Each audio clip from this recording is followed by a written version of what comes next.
స్వాగతం సుస్వాగతం S3 ఛానల్కు స్వాగతం.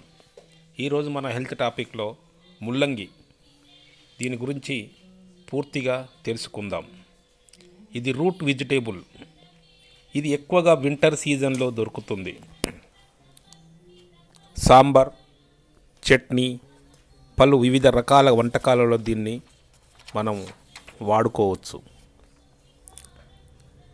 పాలు లేదా ఖీర్ తాగిన తర్వాత ఎప్పుడు కానీ ముల్లంగి కూర తినకండి, ముల్లంగిని వాడొద్దు.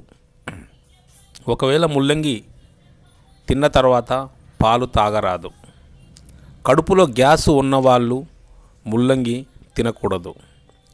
కీళ్ళ నొప్పులు ఉన్నవాళ్ళు, శారీరక నొప్పులు ఉన్నవాళ్ళు తినకూడదు. రాత్రిపూట తినకూడదు, ఖాళీ కడుపుతో కూడా తినకూడదు. కామర్ల నుండి కాపాడుతుంది. ఇది రక్తాన్ని శుభ్రం చేస్తుంది. ఎర్ర కణాలకు ఆక్సిజన్ సప్లై చేసి ఆరోగ్యంగా ఉంచుతుంది. ఫైల్స్ నివారణకు కూడా ఉపయోగపడుతుంది. మూత్ర సంబంధ వ్యాధులకు ఇది ఒక ఔషధంగా పనిచేస్తుంది. బరువు తగ్గాలనుకునే వారికి ఓ అద్భుత అవకాశం.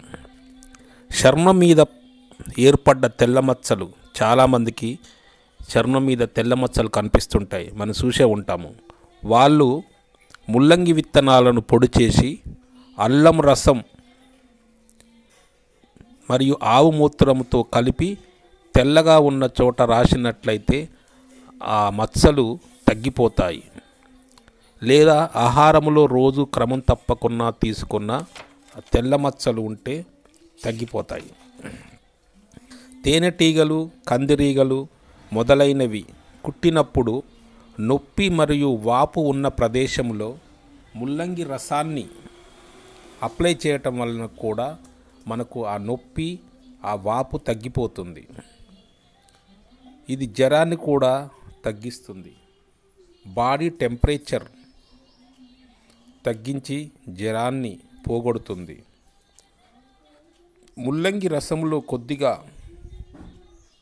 బ్లాక్ సాల్ట్ కలిపి త్రాగితే జ్వరం తగ్గిపోతుంది.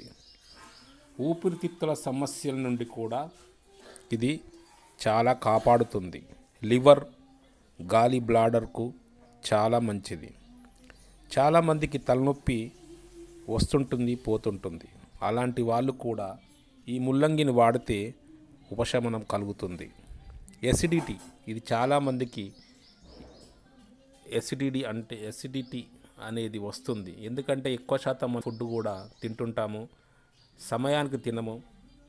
సమయం తప్పి రోజు ఏదో ఒక టైంలో మనకు అవకాశం ఉన్నప్పుడు తింటాం కాబట్టి ఎసిడిటీ పెరుగుతుంది. అది కూడా